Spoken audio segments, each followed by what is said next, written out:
You actually wish there won't be any obstacles, correct? This is how our usual thinking is. But the Greek philosophers' way of thinking is that they actually embrace obstacles because they believe obstacle is the way. Nobody knows your potential. Nobody can actually read your potential. It's an extremely tough thing for another person to tell. So stop seeking validation, get on with it, and be consistent about it. The Greek philosophers believed that if you have high virtues in your life, you're safe in this earth. Memento mori is actually a really powerful philosophical line to govern yourself. It sounds like a negative thing. It sounds like that you should be thinking about it. But if you embrace it, this one thing, man, is really strengthen you, motivate you, give you tremendous focus and clarity and purpose.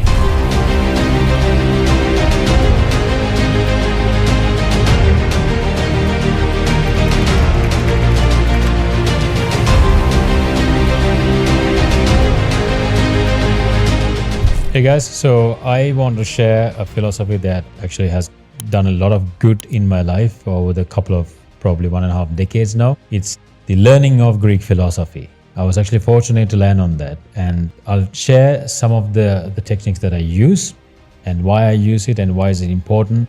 There are so many videos out there as well about Greek philosophy, but being an Asian, being a Buddhist, and how I incorporate and how I define those Greek philosophy, it was actually a journey in my life. Some of you might or might not know that I lived a good part of my life in the UK, and this Greek philosophy was actually heard while I was just roaming around in everywhere, when I'm networking with people, when I'm meeting certain people, from C-level entrepreneurs to musicians to all sorts of people. They, one way or the other, they actually cite quotes from the Greek philosophy and saying that this is what actually strengthened me. This actually gave me hope when I was struggling. So I was drawn into that. And one of the biggest line I found really attractive was the second or the third thing that I'm going to say. So I'll share what that is. So why this is important is that the Greek philosophers believed that if you have high virtues in your life, you're safe in this earth. That's an amazing concept, isn't it? So when I started learning about this Greek philosophy, then I learned. It was believed to be founded somewhere around 300 BC. So when I actually have reasons to believe these Greek philosophers, their thinking, the very intelligent people, their thinking was actually influenced by the introduction of Buddhism. Because when I study both, I actually see lots of correlation between the Greek philosophy and the Buddhism. And the fact that there are so many evidences that the Emperor Ashoka of India actually sent missionaries to Greece, introduced Buddhism to them, is actually a very important phenomena. So obviously the Greek civilization was even thriving, even couple of thousand even before that. But this whole ascension of the Greek philosophers happened, how I believe, is after the introduction of Buddhism. As the Buddha himself said in the scriptures, this is for the intelligent people. This Buddhism is for the wise people. So obviously, when Buddhism is heard by wise people, they capitalize on it, they thrive. And this is what I see in the Greek philosophers as well. So number one, I would like to share is obstacle is the way. Obstacle is the way, meaning that often when you set a goal or when you corporate goal, mission, a certain revenue plan, you want to introduce a product, create a platform, shoot a movie or whatever, right? Whatever the goal that you set upon yourself, you actually wish there won't be any obstacles, correct? This is how our usual thinking is. That we want to actually see, we wish ourselves good luck, that there be no obstacles in our way. But the Greek philosophers' way of thinking is that they actually embrace obstacles because they believe obstacle is the way. Meaning that when you actually have a challenge or a threat to your path, that threat or a challenge is actually giving you an opportunity to enhance yourself. It could happen in many folds. It could be that you're enhancing your character, some of your weaknesses that you never could actually address. This obstacle, this challenge is actually surfaced that there are no way but to eliminate this weakness now. I have gone through so many phases like that. I'm actually really thankful for all those challenges that happen in my life. And then it could be that you've been using some sort of outdated system because of this challenge. Now you're actually forced to do something creative, go out of your way to introduce a new system. And hey, because you did that, your revenue grew 10x, 100x. Now, this is the beauty of understanding and embracing obstacle is the way. Now, if you look at the world, right, see, Thomas Edison introduced the bulb because of there was a problem. People had to live in darkness, right? They had to live with these torches and there was no electricity. And mobile phones, when your loved ones or whoever leave, there's no way that you can connect with that person instantly. So that leaves a lot of things in the darkness. The person could be in danger. You want to do important things, communication, you can't do any of those things. There's a problem. It's a huge threat and a challenge. So comes mobile phones, or the telephone rather. And then later on became a mobile phone. And the vaccine, the automobile, the software, other platforms, railway systems, so all those sort of things actually are born out of a problem, out of an obstacle. But now this doesn't actually gonna confine just to create and invent things. Like I said, it's enhancing your life as well. This can even point out some of your bad practices. Let's say you got some sort of a food poison. When you actually want to do something really important this weekend, but you ate something really bad in a really dodgy place and you're knocked out for few days. Now it's an indication that now it's time for you to think really seriously about eating healthy food, organic food, and home cooked food. So you switch that because you've gone through so much of pain, you lost a lot of things because of that. Now you switched it. Now you rarely eat out. Is that a good thing? Absolutely a tremendous thing, especially in this time of the world.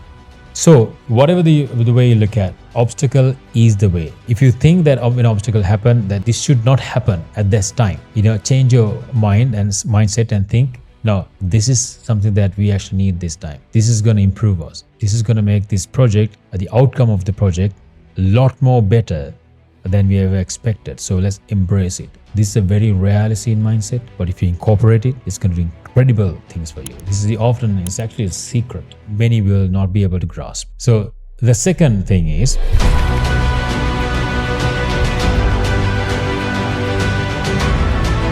the Greek philosophers say that we do care about us.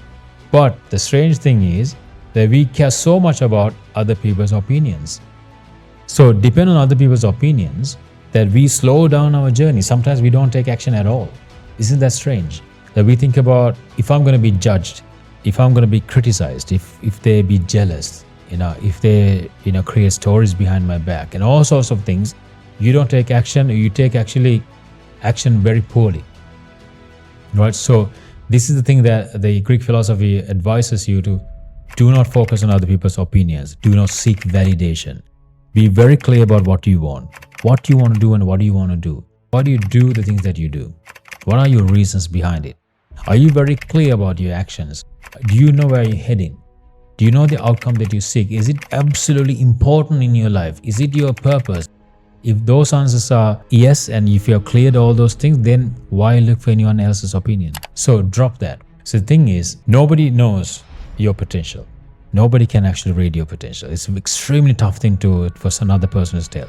You need to have a great dose of skills and knowledge and depth and experience to judge someone's opinion or judge someone's potential. So stop seeking validation, get on with it, and be consistent about it. Sooner or later, at the beginning, they will ridicule you, they will laugh at you, they will mock you, they will challenge you at certain phases. Sooner or later, they will stop all that and they will start appreciating you, applaud at you, and reward you. This is how it works. Number 3.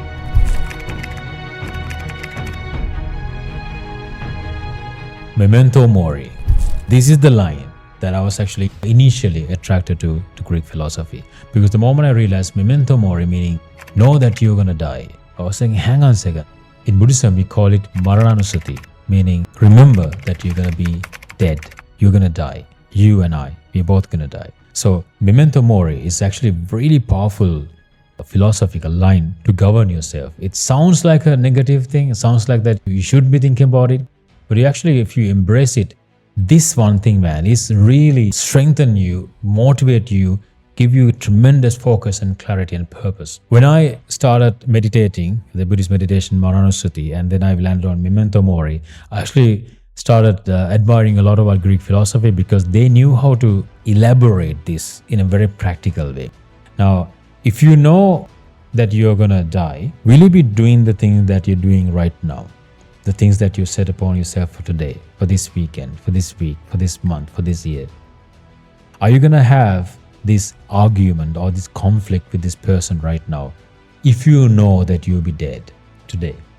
Will you be happy and will you be fulfilled and do you feel glorious about the things that you do if you will be dead today? See, in these last moments of your life, they say your entire life flashes before your eyes in the moments of death, right? So in that moment, that thing that flashes, make sure that thing's going to be something that you be proud of, something you feel so fulfilled and so appreciative of yourself for doing that or not doing that. So this is very, very important to know that. So memento mori is absolutely important. And the last one, another list for sure, it's called amor fati. Amor fati is love of fate, loosely translated love of fate, meaning accept your fate. Meaning also, if I just decode it one more layer, accept your presence. This is also comes in Buddhism very directly called upeksha. Accept your presence and take it as it is. Acceptance is absolutely very profound spiritual learning that I've learned. It's very clearly in Greek philosophy as well. So how do you accept your presence? Is that every situation that you're in, this present moment, majority of the people, they have conflicts with your present. You think that you should be somewhere else, or you think that I should not be here.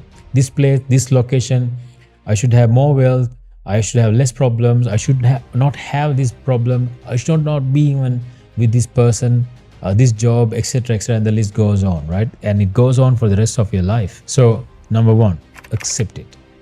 That's part of amor fati. But around the world, they talk about amor fati as a means of gratitude, which is true, but this is gratitude in a bit of a subtle, bit of a deeper sense. And then comes appreciating everything what you have in your life already. The fact that you can hear this video, isn't that incredible? Imagine you are mute. The fact that you can see, you can walk, talk, you can read, you can breathe. You can't even put a price tag for this. These are invaluable gifts. There are millions of people didn't open their eyes this morning, but you and I still alive. Isn't that incredible? But this comes as a season. Everything comes as a season. The universe, the God, or the karma gives this opportunity as a season. You have a season of youth, a season of as a little child, so playful, watching cartoon and no burden over shoulder. There was a season like that. And what happened to that? Right? So that the season passed away. Now we have come to a season, if I'm just assuming that if you are learning something or you're practicing some trade skill or something, you come to a season that you accumulate a number of years of experience and expertise and the knowledge that comes as a season, man. And what are you going to do with it? Did you do incredible things? Did you serve people? Or did you live true to your ethics, your morality, your spiritual beliefs? Did you serve people? How did you live? That matters a lot. So amor fati is be appreciative of the season of life that you have and accept and appreciative of everything what you have. So one of the things that I incorporate is that I govern myself with very simple and yet invaluable gifts that I always give gratitude. For instance, I am always fond of sunsets. So whatever I do or whatever I don't do, whatever I gain or whatever I lose, at the end of the day, I actually look forward to sunset. Most of the day in this beautiful island that I'm living in, we're gifted with gorgeous, beautiful sunset. It's such a gift. It's so glorious, divine. So I watch it and I'm so fulfilled and so grateful. And I feel it's such a luxury. Obviously, living a good part of life in the UK, you obviously gonna appreciate this sunset, having this sunset many number of the days in a year. And the fact that there's blue sky, the fact that it's fresh air, the fact that I can just walk around wearing a short, some slippers in a tropical island. I love all these, so I'm very appreciative and grateful for these things. This kind of thinking is going to really liberate yourself because we are going after goals, right? The things that we don't have. Thinking that once we have these things, we're going to have more happiness, more fulfillment, right? More confidence. But the truth is, you neglect the things that you already have. What do you think is going to happen when you have the thing that you don't have? You'll be very soon, you're going to show your natural expression of how you treat for the things that you have. So be appreciative, and you're very likely to gain what you don't have. And when you have it, you have an advantage of that a lot of people don't have. You know how to appreciate it. So those are the things that I wanted to share. There are hundreds of things that taught and imparted by the incredible Greek philosophers who lived in this incredible time in the Greek civilization. And like I said, I connect that with Buddhism as well. There's a lot of similarities, a lot of synchronization with this knowledge as well. So if you want more of this content, let me know, I'll share. But the thing is, this practical knowledge, that you need to practice it. Knowledge on its own is absolutely useless. The practical knowledge, or the knowledge that you use, the actionable knowledge, is actually what is actually really, really precious. Otherwise, it's useless. So I want you to put at least one thing into use soon after this video. It's going to do incredible transformation internally, and you're going to enjoy, and you'll be very appreciative, and you will thank me later. So thank you so much for watching this video. I'll see you again in another video. Live with spirit. Hey, this is Ramindu Randeni. I'm a business coach, corporate leadership coach, and I coach sales forces.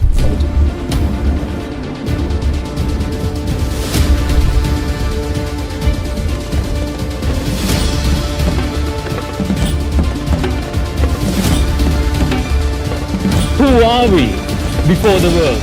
And welcome to my channel.